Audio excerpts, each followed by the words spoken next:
Vedika report சூடாக இணைந்திருக்கிறோம். இன்றும் மிக முக்கியமான காணொளியோடு நாங்கள் வந்திருக்கிறோம்.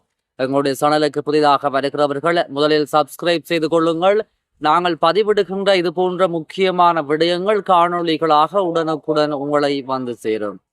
இலங்கை முழுவதும் 2 நாட்களாக பெரும் பரபரப்பை ஏற்படுத்தி வருகின்ற விடயம் என்னவென்று சொன்னால், தமிழர் பகுதியில், அதாவது முல்லைத்தீவு முத்தியன்கட்டு பகுதியில் இலங்கை இராணுவத்தினரால் தமிழ் இளைஞர் ஒருவர் அடித்து கொலை செய்யப்பட்டதாக கூறப்படும் விடயம் நாடு முழுவதும் பெரும் பரபரப்பை ஏற்படுத்தி வருகிறது.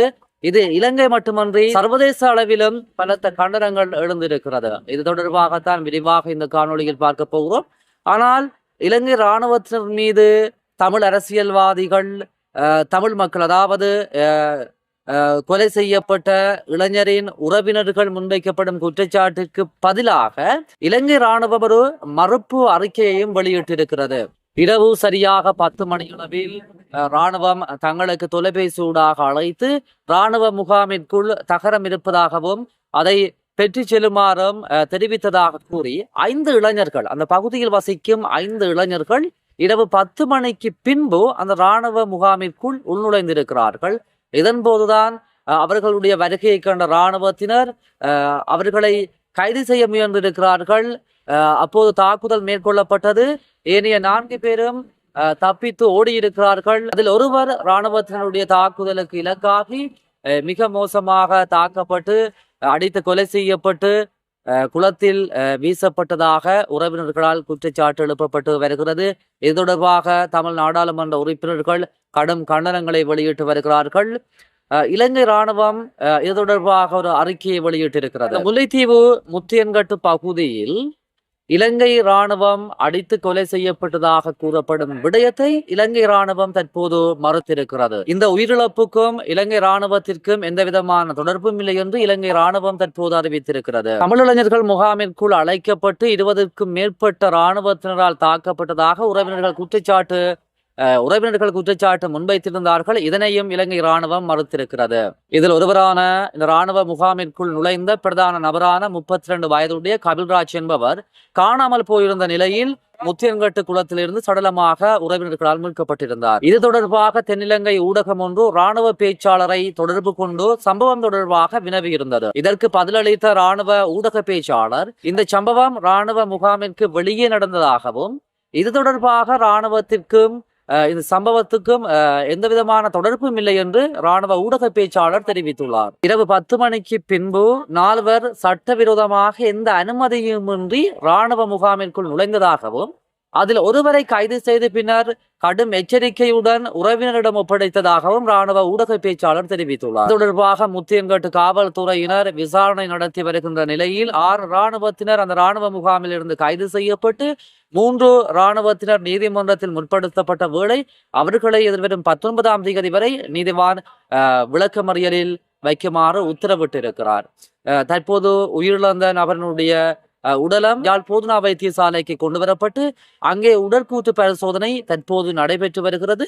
இதனுடைய அறிக்கை வெளியாகிய பின்புதான் இந்த கொலைக்கான காரணம் என்ன என்பது தெரிய வரும். ஆனால் இந்த உயிரிழந்த நபரின் உறவினர்கள் மற்றும் அந்த இராணுவ முகாமிற்கு இந்த நபருடன் கூட சென்றவர்கள் அளித்த வாக்குமூலம் என்னவென்று சொன்னால், இராணுவத்தைச் சேர்ந்த ஒரு நபர் தங்களுக்கு தொலைபேசி ஊடாக அழைத்து இரவு 10 மணிக்கு வருமாறும் அங்கே இராணுவ முகாமிற்குள் தகரம் அடுக்கி வைத்திருப்பதாகவும் அதை எடுத்து செல்லுமாறும் பல முறை தங்களை அழைத்ததாக தெரிவித்திருந்தார். அவருடைய அழைப்பின் பேரில் தான் இந்த உயிரிழந்த கபில்ராஜின் தலைமையில் 5 இளைஞர்கள் அந்த இராணுவ முகாமிற்குள் 10 மணிக்கு சென்றிருக்கிறார்கள்.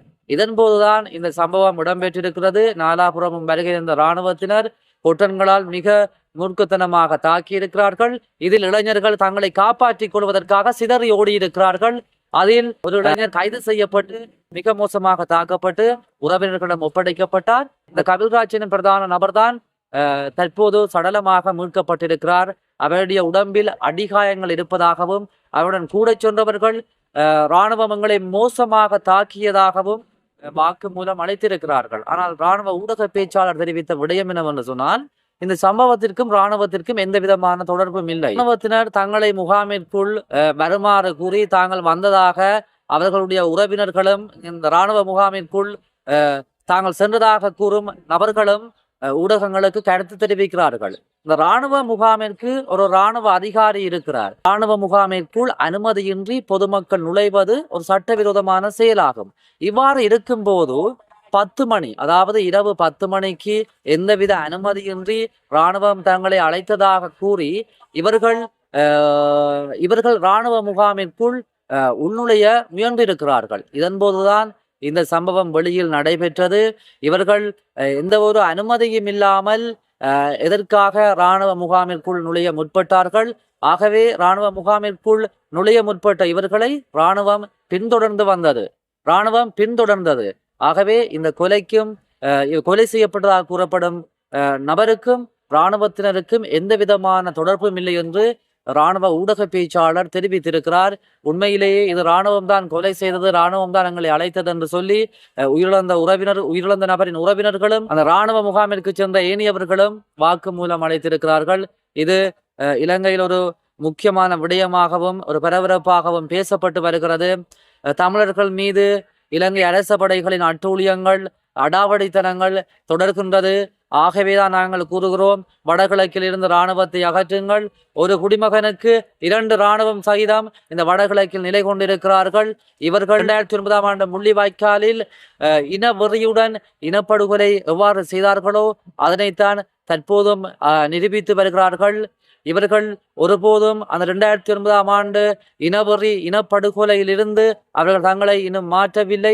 ஆகவே இந்த வடகிழக்கில் இருந்து தமிழர்கள் நிம்மதியாக இருக்க வேண்டும் என்று சொன்னால், சுதந்திரமாக இருக்க வேண்டும் என்று சொன்னால் இந்த வடகிழக்கில் இருந்து இராணுவம் வெளியேற வேண்டும் என்று கூறி தமிழ் அரசியல்வாதிகள் கடுமையான தங்களுடைய கண்டனங்களை தெரிவித்து வருகிறார்கள். இது ஒரு மர்மமாக இருக்கிறது.